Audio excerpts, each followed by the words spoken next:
학생 여러분 안녕하십니까? 우리가 평소에 등교 계약을 했더라면 아주 수업을 실제적으로 재밌게 할 수 있었을 텐데 코로나19 사태로 인해서 가정에서 이렇게 원격 수업을 하게 됨을 되게 아쉽게 생각합니다.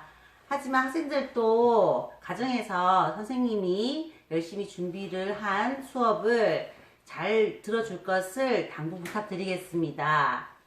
자, 제가 이번 학기에 피부 미용은 미용사 피부 국가 자격증에 준하여 피부 미용 화장품 사용에 대한 학습 모듈을 수업하고자 합니다.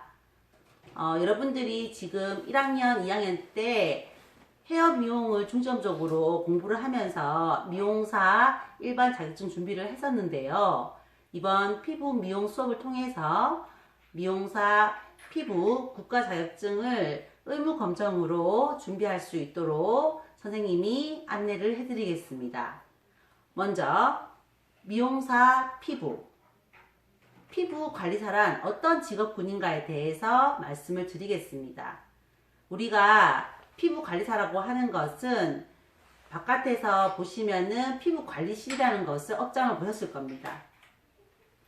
불특정 다수를 대상으로 나이가 적고 많음, 남자와 여자 구분 없이 문제성 있는 피부를 상대로 피부 관리를 해주는 것을 직업군이 바로 피부관리사입니다.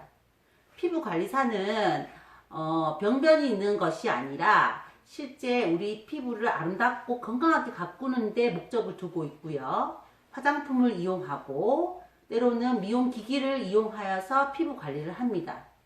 우리가 갈 수 있는 직업군으로서는 피부관리실의 피부 미용사가 되겠고요. 그리고 병원에서 뭐 피부과라든지 성형외과 그리고 한의원 체형 관리를 하는 곳에 취업을 할 수도 있겠습니다. 실제 우리 그 졸업생 중에서는 멋진 인생이라는 피부관리실이라든지 미담장이라는 피부관리실에서 근무하는 선배님들이 있으세요. 확률을 따지면은 이제 미용사가 제일 많지만은 항상 졸업에서 한 5% 정도, 많게는 4, 5명에서 2명 정도는 늘 꾸준히 피부관리사로 취업을 했었습니다. 그래서 이 피부관리사란 여러분들이 직업군으로서 한번 이제 리서치도 한번 해보시고요. 그리고 피부관리사가 갖춰야 될 자세라든지 매너적인 부분들을 좀 이해하셨으면 좋겠습니다. 미용사도 그렇고 피부관리사도 그렇고 실제 이렇게 사람을 응대하는 직업군은 기본적인 외모에서 아주 깔끔함을 보여야 됩니다. 피부관리사인데 피부가 너무 지저분하거나 기본적인 직업인으로서의 메이크업이 안 돼 있거나 그리고 복장이 지저분하거나 입냄새라든지 이런 머리 두발이 깔끔치 못한다면은 이런 것은 어떤 고객으로부터 좀 불결함을 느낄 수가 있습니다. 그리고 고객에게 어떤 서비스를 제공함에 있어서 아주 기품 있는 교양 있는 매너를 가지고 이제 고객을 응대하셔야 되고 특히 이제 말하는 이제 말투 천천히 고객을 배려하는 행동들 이런 것들이 아주 기본적으로 갖춰져 있어야 됩니다. 여러분들은 친구들하고 되게 편안하게 얘기를 하시면서 비속어도 많이 쓰시고 기승전결이 없는 말로 이제 고객들이 무슨 말인지 못 알아듣게 하는 경우가 있을 수도 있습니다. 그래서 차분히 책도 정독하시고 글쓰기도 하시면서 가정에서 교양을 좀 쌓으시면서 어떤 시사적인 부분이라든지 독서적인 부분이라든지 이런 어떤 것들을 많이 배양하셔가지고 고객과 편안하게 응대를 하실 수 있었으면 좋겠습니다. 그리고 이렇게 코로나19 사태에서도 우리가 손 씻기라든지 여러 가지 위생을 철저히 하는데요. 피부 관리사도 똑같습니다. 사람을 대상으로 하기 때문에 전염병에 취약할 수가 있습니다. 그러면은 기본적으로 고객을 응대할 때 마스크를 착용하신다든지 말할 때 이제 침을 튀긴다든지 아니면은 손을 깨끗이 한 상태가 아닌 상태에서 고객을 관리를 한다든지 이런 일은 없어야 되겠죠. 그러면 우리가 미용인으로서 여러분들 뭐 예쁘게 머리도 하시고 그 다음에 손톱도 예쁘게 바르시고 하지만은 피부 관리사는 어떻게 될까요? 네, 두 발을 청결히 하셔가지고 모발이 흘러내지 않게, 누워있는 고객에게 내 머리카락이 묻지 않게 모발을 가지런하게 묶으셔야 되고요. 손톱도 너무 길면 안 됩니다. 그죠? 손톱을 최대한 짧게 자르셔가지고 고객 관리를 할 때 피부 표면에 내 손톱이 느끼지 않을 정도의, 어떻게 보면은 지두를 이용한 피부 관리를 할 수 있어야 합니다. 그러면 엄청나게 여러분들이 위생과 청결에 대한 그런 부분들이 철저하게 이루어져 있어야 된다는 말입니다. 선생님이 국가 자격증 실기시험 문제에 대한 내용을 업로드를 했습니다. 여러분들 다 읽으셨을 거라고 믿습니다. 한 번은 정독해서 읽어보시면 좋습니다. 그래서 전과제 공통으로 나오는 내용에서는 우리가 기본적으로 피부 관리를 하는 데 있어서는 고객과 피부관리사, 그러니까 시험으로 따지면은 수험자와 모델이 되겠습니다. 수험자는 이제 시험을 치실 친구들이죠. 그죠? 그리고 모델들이 있는데, 이 피부는, 헤어와 다르게 모델이 사람입니다. 이때까지 헤어는 마네킹을 했기 때문에, 어떠한 상태에서도 똑같은 조건이 될 수 있습니다. 하지만 미용사 피부의 경우에는 정말 사람을 대상으로 하기 때문에 모델의 역할이 참 중요할 수 있습니다. 그래서 저는 이제 피부관리 모델을 선정을 할 때는 항상 내 손에 맞는 얼굴. 친구 얼굴, 모델은 얼굴이 작은데 내 손이 크거나, 내 손은 작은데 친구 얼굴이 너무 크거나, 그런 경우에는 조금 관리하기가 버거울 수 있습니다. 물론, 우리가 피부관리사가 되어가지고 여러 고객을 만지게 되겠지만은, 국가시험에서는, 시험에 이제 합격률도 높이기 위해서 여러분들이 모델 선정이 참 중요할 수가 있다는 그 말이 되겠습니다. 그리고 목이 조금 짧은 친구보다는 어느 정도 내 손에 이제 맞는 그런 이제 목 길이를 가지고 있으면 좋고, 실제 화동성 피부, 그러니까 여드름이 심해가지고 붉고 고름이 나서 터질 수 있는 소지에 있는 친구들은 모델로서 부적격합니다. 그래서 그런 친구들은 이제 배제를 해야 되겠고, 특히 이제 메이크업 시험에서는 문신이라든지 속눈썹 연장 같은 경우에는 모델로서는 안 되지만 피부는 가능은 합니다. 가능은 하지만 여러분들이 속눈썹 연장 있는 친구를 가지고 모델로 해버리면은 나중에 포인트 메이크업을 지울 때 속눈썹이 떨어지거나 제대로 된 리무버 활용이 힘들 수가 있기 때문에 실제 조금 내추럴한 상태의 친구를 데리고 가는 것이 더 좋을 수가 있습니다. 그리고 모델의 이제 키는 내 키하고 비슷하면 좋아요. 왜냐하면은 이 과제인 팔다리 관리를 할 때 나는 체형이 왜소한데 친구 등치 너무 크거나, 또 친구는 너무 또 왜소한데 내가 또 덩치가 크면은 그것 또한 관리를 하는데 조금 어색해 보일 수가 있기 때문에 모델 선정하는 데 있어서 여러분들이 참고를 하셔야 되고요. 특히 만 14세 미만인 친구들은 모델로서 할 수가 없습니다. 그러니까 고등학교 2학년 생일이 지났는 친구들만 모델이 가능합니다.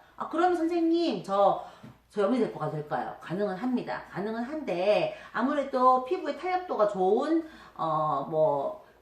같은 친구들끼리, 그리고 이렇게 시연을 같이 해본 친구들끼리 하면은 서로가 좀 배려를 할 수가 있기 때문에 저는 동갑내기 친구들을 많이 강추하는 편인데, 일단은 생일을 확인하셔서 만 14세를 여러분들이 확인을 해주시면 되겠습니다. 시험을 치를 때는 먼저 수험자가 복장을 단정히 해서, 그 복장이라고 하는 것은 머리를 두 발을 우리가 머리망을 하는 학교이기 때문에 두 발을 깔끔히 흘러내지 않도록 해서 스프레이도 막 해가지고 딱 붙이는 친구들이 있거든요. 그렇게 해서 머리망을 하는데, 머리망은 큐빅이라든지 아니면 흰색이라는 어떤 표시가 되어 있으면 안 됩니다. 어떤 개인에 대한 표식이 되어서는 안 된다. 그리고 귀걸이, 목걸이, 팔찌, 반지, 시계 이런 것들은 절대 착용을 하시면 안 됩니다. 그 다음에 흰색 라운드 티를 입어도 괜찮고 V넥 티를 입어도 괜찮은데, 우리가 관리사 가운인 반팔 흰 가운을 입었을 때 이 반팔이 흘러내리면은 감점 사유가 되겠습니다. 그 다음에 흰색 백바지를 입은 상태에서 레깅스, 쫄바지는 아니고요. 어떤 정도 품이 있는 흰색 바지를 입고 흰색 양말과 흰색 실내화를 신으시면 되겠습니다. 양말에 어떠한 표식이 되는 뭐 나이 뭐 이런 것들은 실제 어떠한 표식이 되기 때문에 흰색 양말을 사용하시는 게 좋겠습니다. 이렇게 해서 관리사의 복장이 다 완벽하게 이루어지면은 모델은 모델 가운, 핑크색 모델 가운과 겉가운을 입은 상태에서 시험에 준하는 메이크업을 하셔야 됩니다. 메이크업으로 따지면은 한 가을 메이크업, 눈두덩이가 브라운 계열의 입술은 적색 계열의 메이크업을 이제 하셔가지고 아이라인이라든지 마스카라 꼼꼼하게 바르셔가지고 모델을 시험장에 데리고 갑니다. 어떤 친구들 보면은 겉가운 뭐 필요 없어 그래가지고 뭐 흰색 타올 덮고 가는 친구도 있는데 이러면은 준비 상태가 안 된 걸로 규정을 짓기 때문에 감점 사유가 될 수 있습니다. 항상 준비물은 정해진 것은 꼭 다 챙겨서 가셔야 됩니다. 이렇게 수험자와 모델이 준비가 다 되어 있을 때 수험자는 비번호 추첨을 통해서 그날 내가 배드를 받게 됩니다. 그리고 모델 같은 경우에는 신분증을 가지고 가셔가지고 나이라든지 어떤 신분에 대한 거를 받으시고 메이크업 화장 검사를 한 다음에 제자리로 갈 수 있습니다. 여러분들 보통 보시면은 수험표와 내 신분증 꼭 챙기시는데 모델들의 신분증을 놓치는 경우가 많아요. 근데 모델들은 시험을 내가 치는 게 아니지 않습니까? 그래서 여러분들이 항상 모델의 신분증까지도 꼭 신경을 쓰셔야 됩니다. 모델의 신분증이 없으면 어떻게 돼요? 네, 그날 시험은 못 치시는 겁니다. 그래서 여러분들이 내 신분증과 모델 친구의 신분증은 꼭 챙겨주는 거 잊지 마세요. 그래서 이렇게 비번호 추첨이 끝나고 모델까지 메이크업에 문제가 없으면은 시험장에 이제 가게 되는 거지요. 그래서 선생님이 아까 말했던 내 수험자로서 갖춰야 될 복장, 그리고 모델들이 갖춰야 될 복장, 내 모델은 어떻게 선정해야 되고 하는 것들을 나중에 등교 계약을 했을 시에 실습을 통해 가지고 이 친구가 나의 시험 모델이 되었으면 좋겠다, 이렇게 한번 생각해 보시는 것도 좋을 것 같습니다. 미용사 피부를 시험을 칠 때 이제 주의해야 될 부분이 있는데 여러분들이 준비물은 뭐 실습을 통해 가지고 선생님이 실습을 하면서 또 다시 얘기를 하겠지만은 시험 때 잊으시면 안 되는 것들이 있습니다. 바로 수험자 모델은 핸드폰 사용을 할 수가 없습니다. 혹시 핸드폰이 알람이 맞춰져 있거나 시험장에서 벨이 울리면은 감점 사유가 됩니다. 그래서 항상 시험장 갔을 때는 그 핸드폰을 무음으로 하거나 아예 꺼두시는 거. 요즘에 알람도 울리기 때문에 꺼두시는 게 중요하고요. 그리고 작업에 필요한 도구들이 바닥에 떨어뜨리는 게 없어야 되겠습니다. 뭐 유리볼이 깨지거나 아니면은 눈석칼이 떨어뜨려 가지고 안전사고에 발생이 되면 안 되기 때문에 그런 부분들을 조심히 하셔야 되겠습니다. 그래서 이렇게 기본적인 복장 준비와 위생이 준비가 되었을 때 시험에 기본적으로 임할 수가 있는 거죠.